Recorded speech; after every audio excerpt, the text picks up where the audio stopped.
hermanos, antes de que tomen su lugar, leemos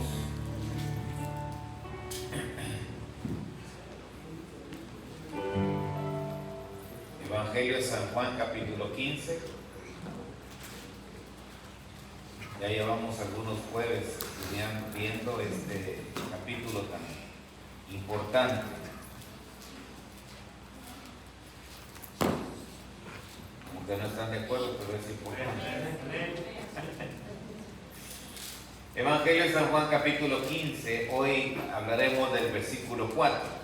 Ya hemos hablado de los versículos anteriores y esperamos en el Señor haya un provecho especial, ¿verdad? En cada palabra, en cada frase, en cada oración.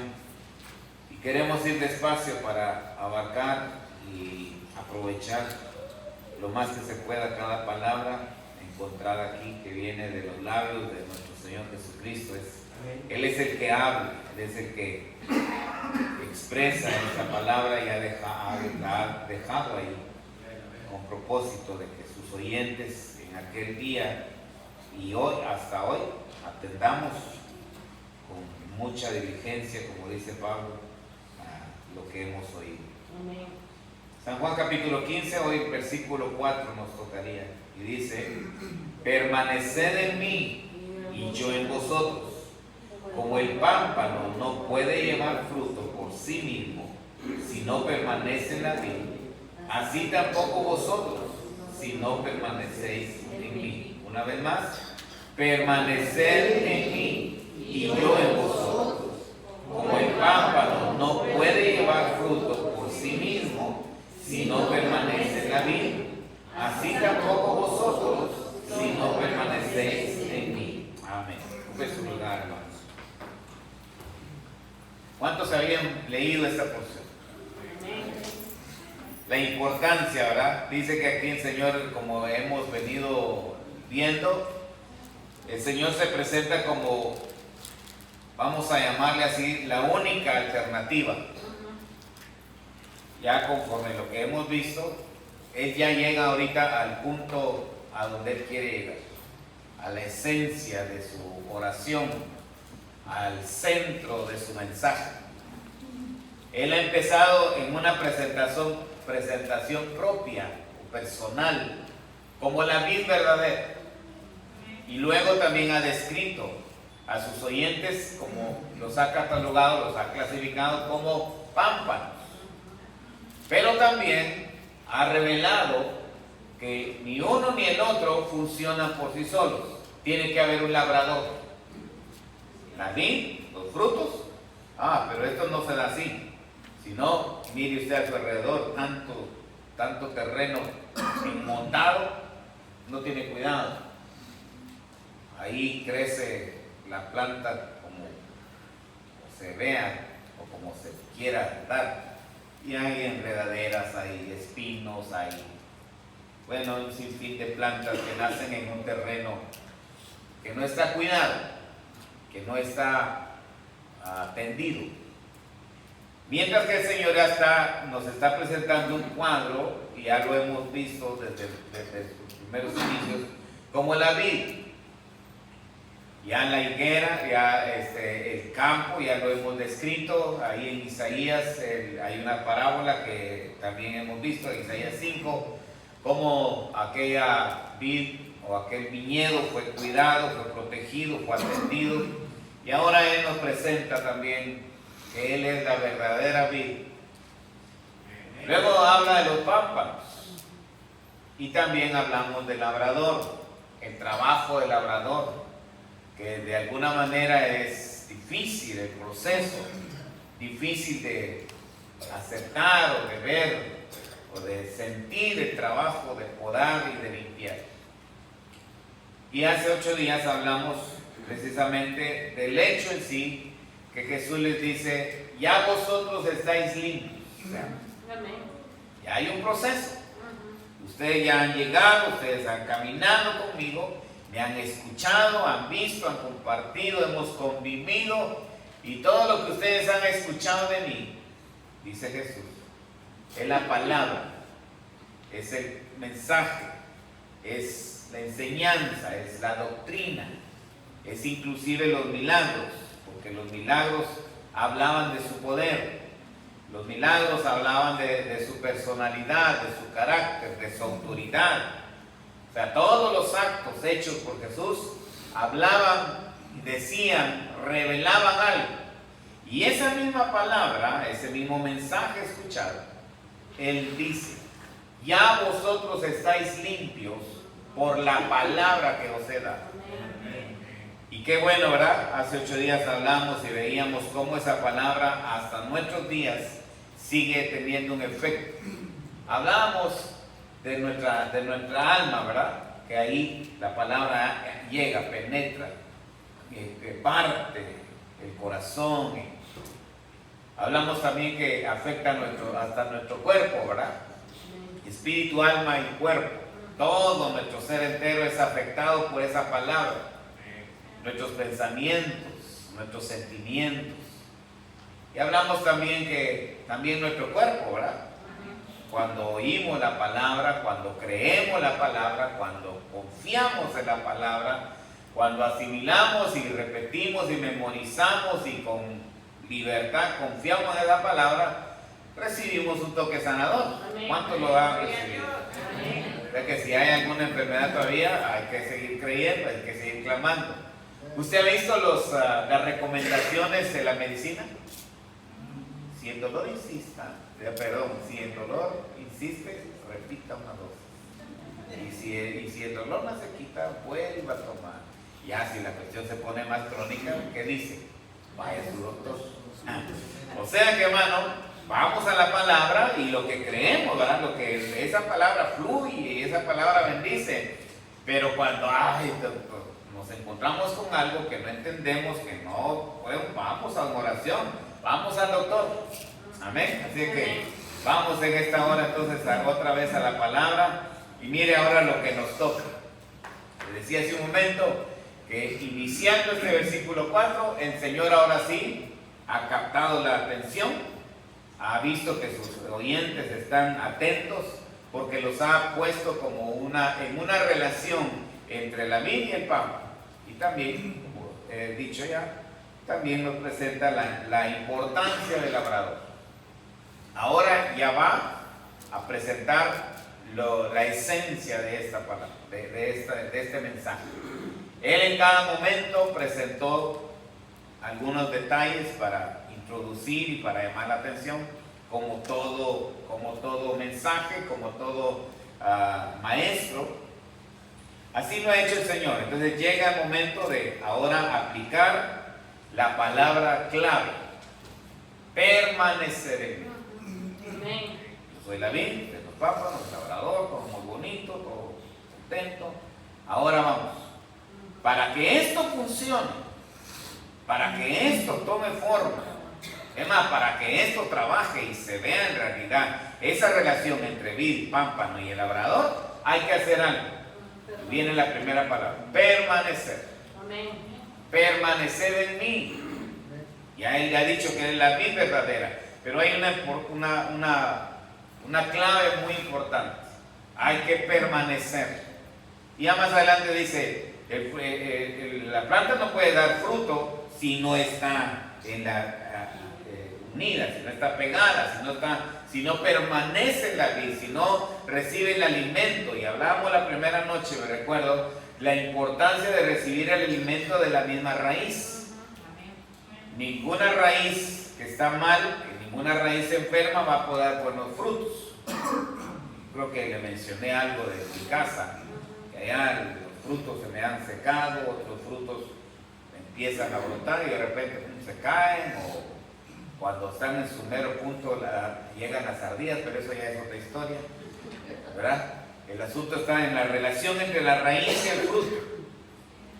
Por cierto, alguien, haciendo una pausa, alguien me recomendó que le diera unos buenos hinchazos a la higuera. No lo he hecho, no he llegado a ese punto, pero bueno, si fuera necesario voy a tener que hacerlo, porque en algún momento quiero disfrutar unos higos de esa higuera. Bueno, ya el Señor sabrá qué hacer con esa higuera. La importancia de permanecer. ¿Pero qué es permanecer? Fíjese que permanecer. Hay muchos productos que usted ve ahí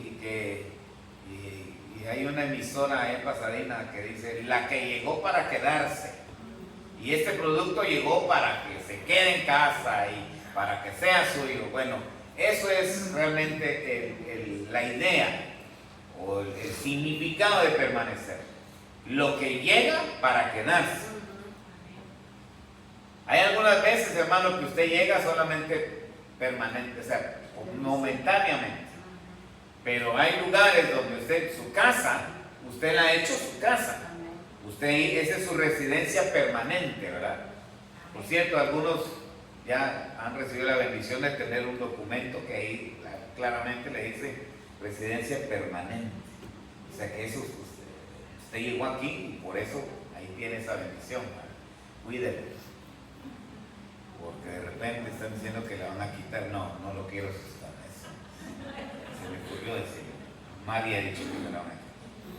Pero como hay cada pensamiento y cada opinión, bueno, siguiendo con el asunto, permanecer, lo que llega para quedarse.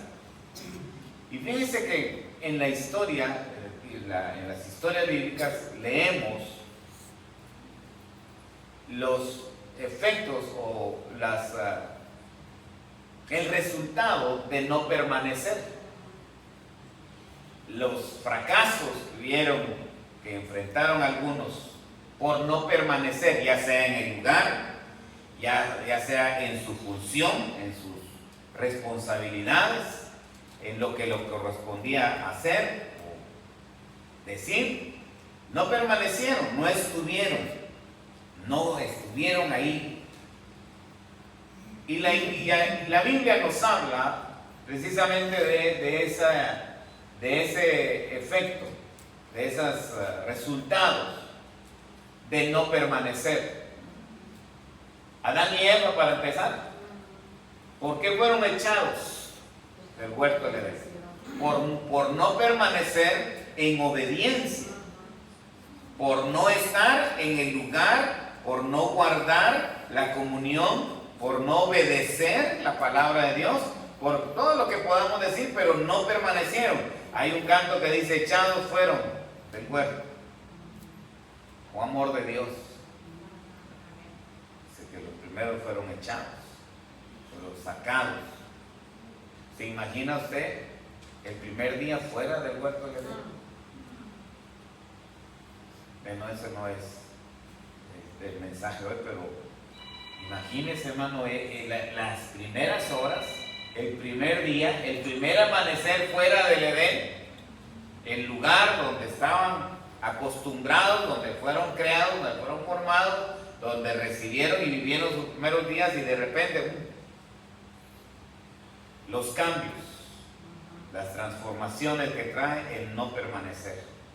Saúl, le mencionaba yo creo el domingo, sí, en la clase de escuela dominical, le mencionaba la experiencia de Saúl. Dice que el Espíritu Santo lo abandonó, se fue, lo dejó por no permanecer, por no obedecer, no permaneció en su reino. Samuel le dice, por una locura, por un momento de arrebato, has perdido lo que, si hubieras obedecido, si hubieras permanecido, Dios hubiera restaurado, más bien, Dios hubiera afirmado, no restaurado, Dios hubiera afirmado tu reino, y de aquí hubiera sido un rey para la historia.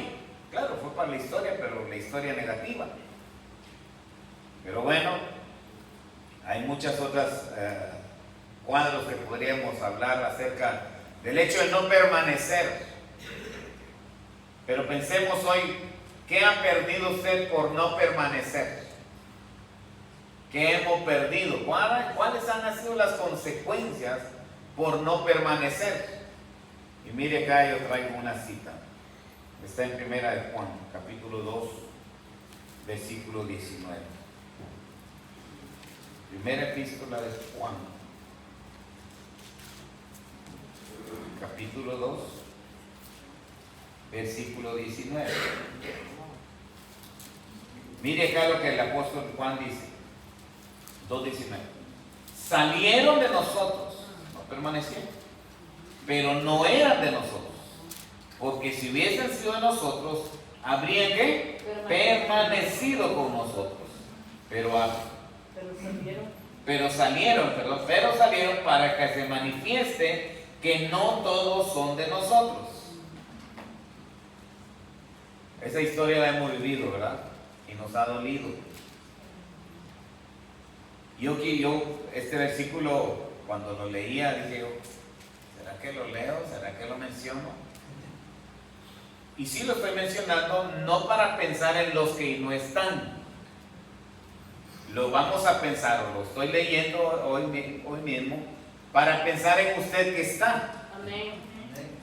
Los que no están, pues que Dios los bendiga, ¿verdad? Ahí, Dios con ellos, o ellos con Dios.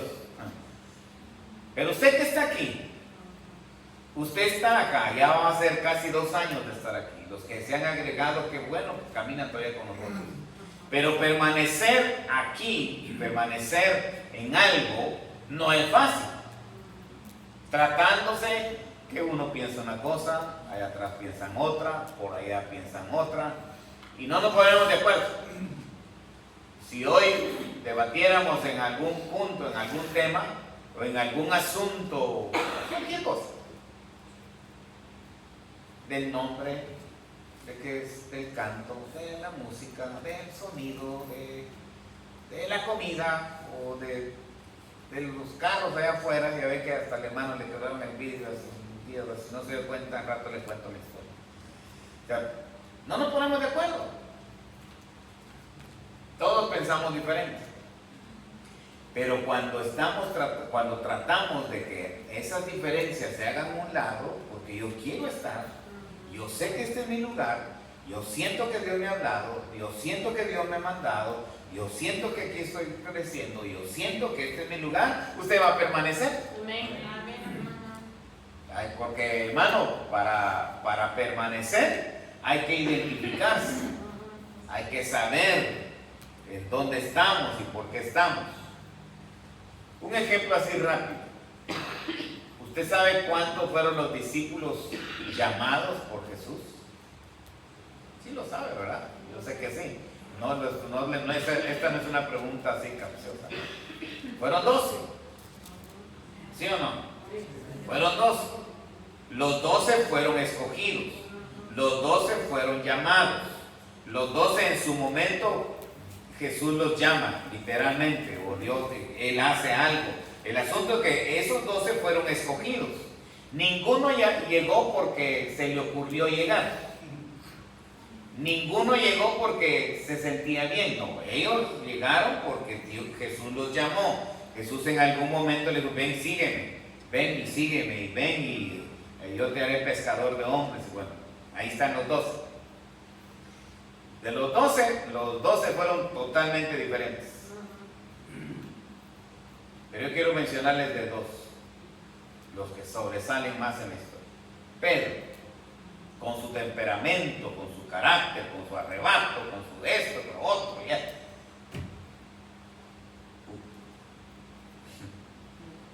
Si usted hubiera sido de los 11, de los 12, usted le hubiera dicho al Señor, Pedro, que me llamaste. Mira. Pero ¿y qué tal Judas? También en su momento fue llamado. Tanto que fue el de más confianza para darle la caja, para darle el control del dinero, para darle el puesto de tesorero. Eso no se le da a cualquiera. Jesús no cree usted que era un descuidado, Jesús no. Jesús sabía a quién le estaba delegando, a quién le estaba llamando, a quién le estaba diciendo, a quién él les dijo, vayan y hablen y tráiganme a ese burrito para acá. Se los mandó porque tenía un trabajo especial para ellos. O sea, en todo lo que él delegó, lo hizo conociendo a quién se lo daba. Entonces lo mismo hizo con Judas. Sabía, conocía Es más, sabía el final de la historia. Sin embargo, con el final triste, doloroso y trágico de Judas, nos quiere dar ahora en este punto esta lección. El asunto es de permanecer, aunque muchas veces en nuestra actitud vamos a declarar o vamos a manifestar que realmente no somos de aquí. Ahí está claro. Fueron llamados, fueron escogidos, fueron delegados, se les dio una responsabilidad, se les dio una función, en su momento la cumplieron. Usted se imagina la primera vez que Judas hizo algo, una acción que Jesús le haya dicho, bien hecho. Tuvo que haber un día. No todo fue un fracaso. La Biblia no nos habla que Judas fue un problema desde el principio, no. Judas fue el final de su ministerio, de su vida. Tristemente fue un fracaso, algo que terminó lamentablemente mal. Pero no creo que que su inicio haya sido así.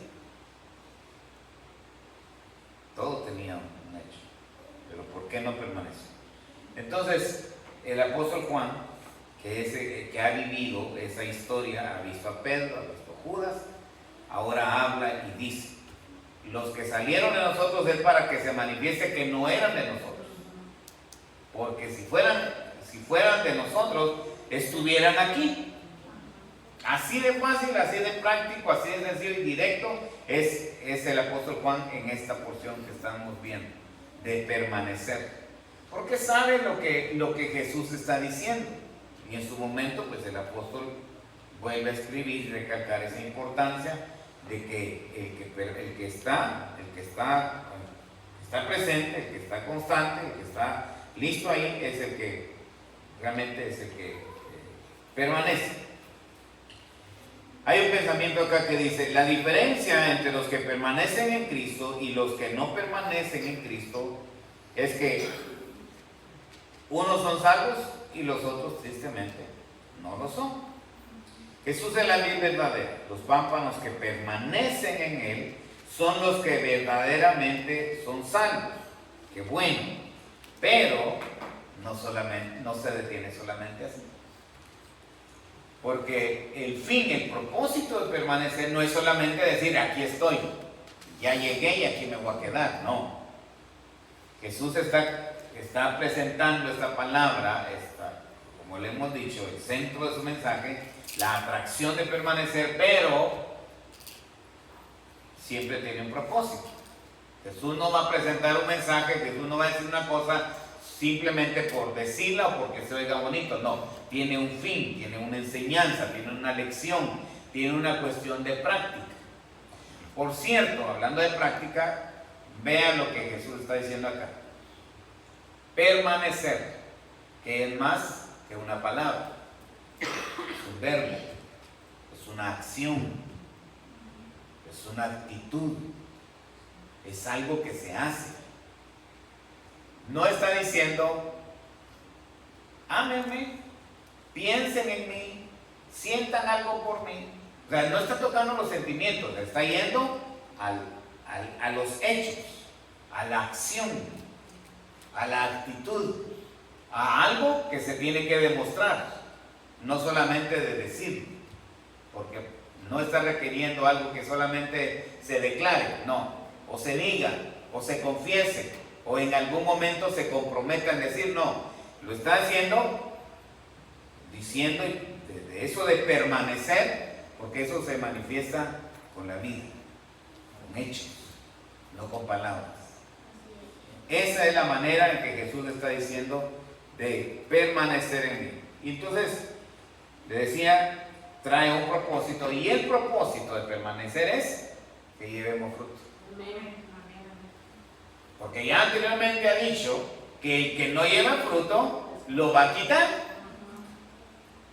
El que no lleva fruto está estorbando, está ocupando espacio y está echando a perder el resto de la planta.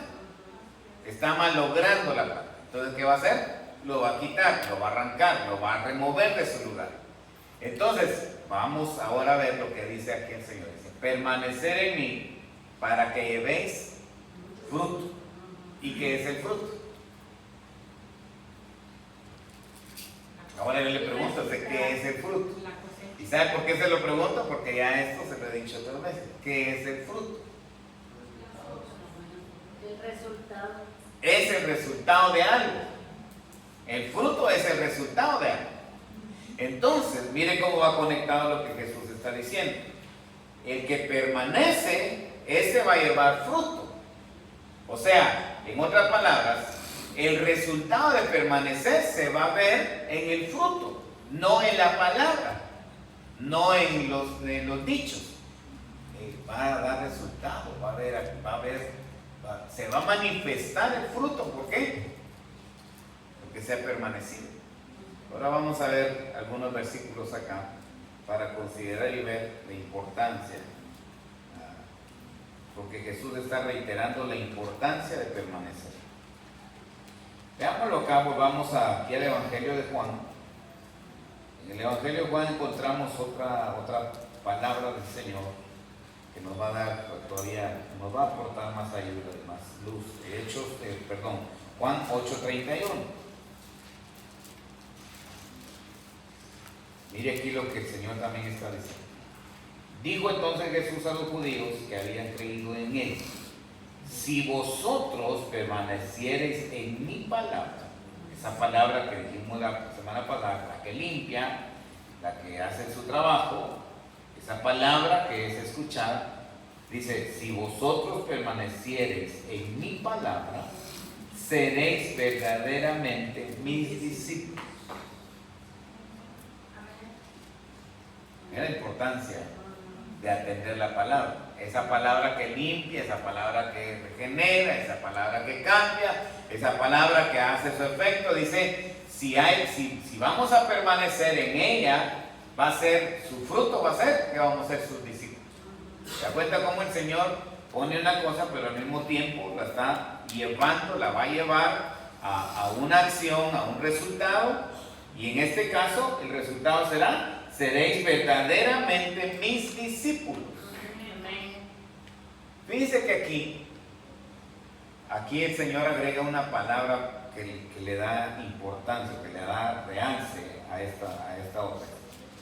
Seréis verdaderamente. Si Jesús hubiera dicho solamente seréis mis discípulos, hubiera sonado bien. Perfecto. Funciona y se ve, se oye, se lee y no hay ningún problema. Pero mire la palabra clave, la palabra que le da fuerza, la palabra que le da permanencia, la palabra que le da valor y sobre todo le da atractivo: verdaderamente mis discípulos. Porque en esta lucha todos luchamos por ser aceptados delante de Dios, ¿verdad? Para vivir bien, para en realidad ser verdadero en mi testimonio, en mi vida, en mi trabajo, en la iglesia, en mi compromiso, en mi responsabilidad, en mi privilegio.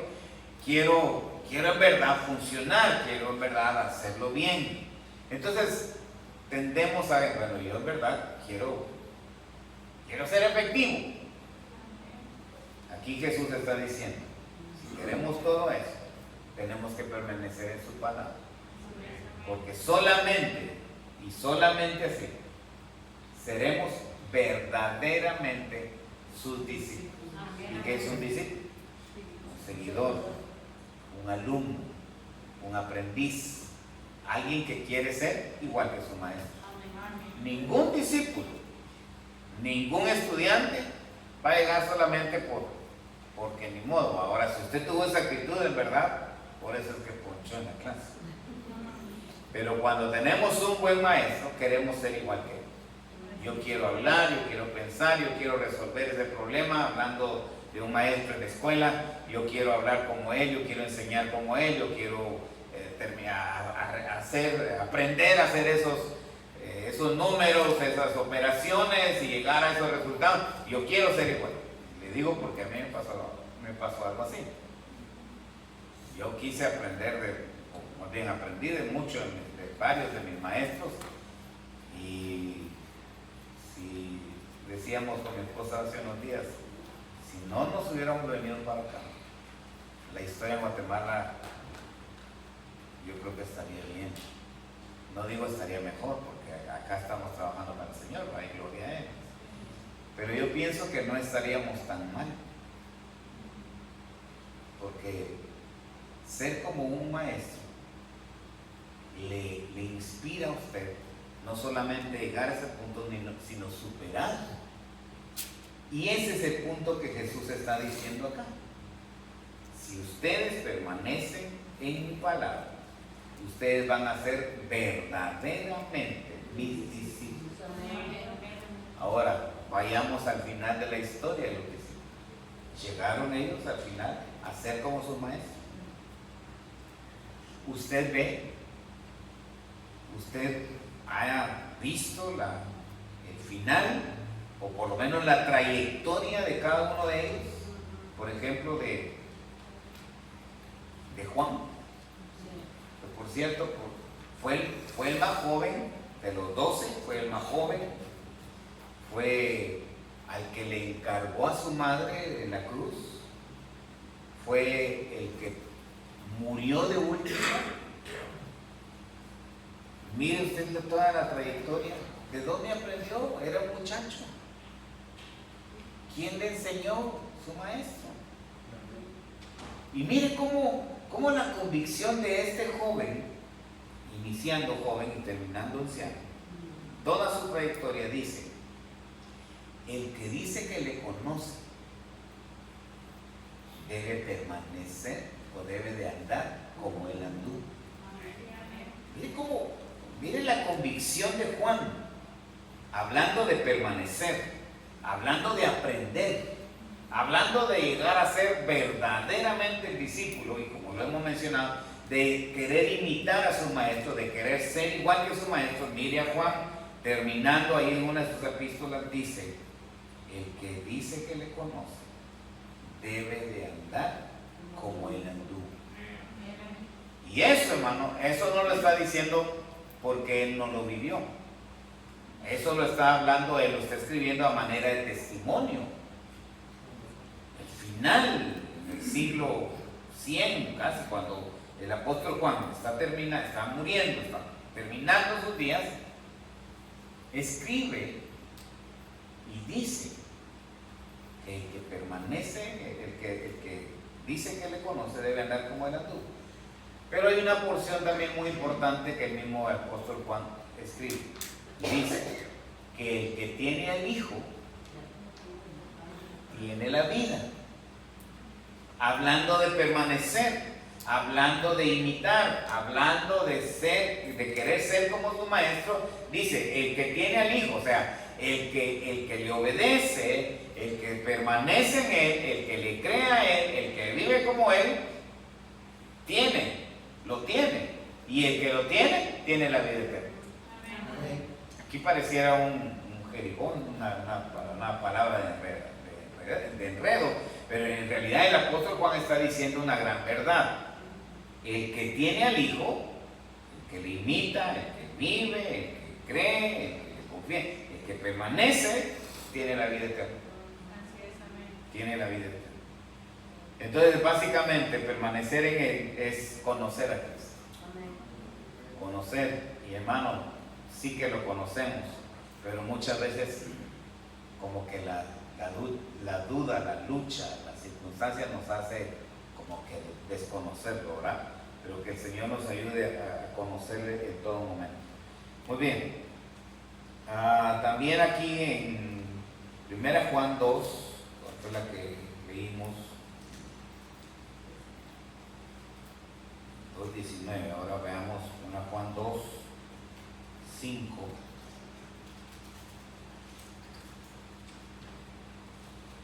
Primera Juan, capítulo 2, versículos 5 y 6. El que guarda su palabra, en verdaderamente el amor de Dios se ha perfeccionado. Por esto sabemos que estamos, ahí está la clave, ahí está la referencia, la permanencia. Por esto sabemos que estamos en Él.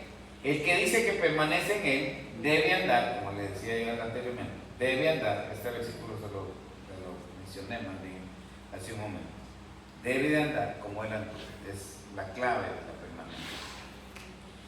Los salvos, ya para terminar, dice ahí un comentario, los salvos continuarán en su caminar en Cristo. Vea cómo termina Apocalipsis 2:26 diciendo: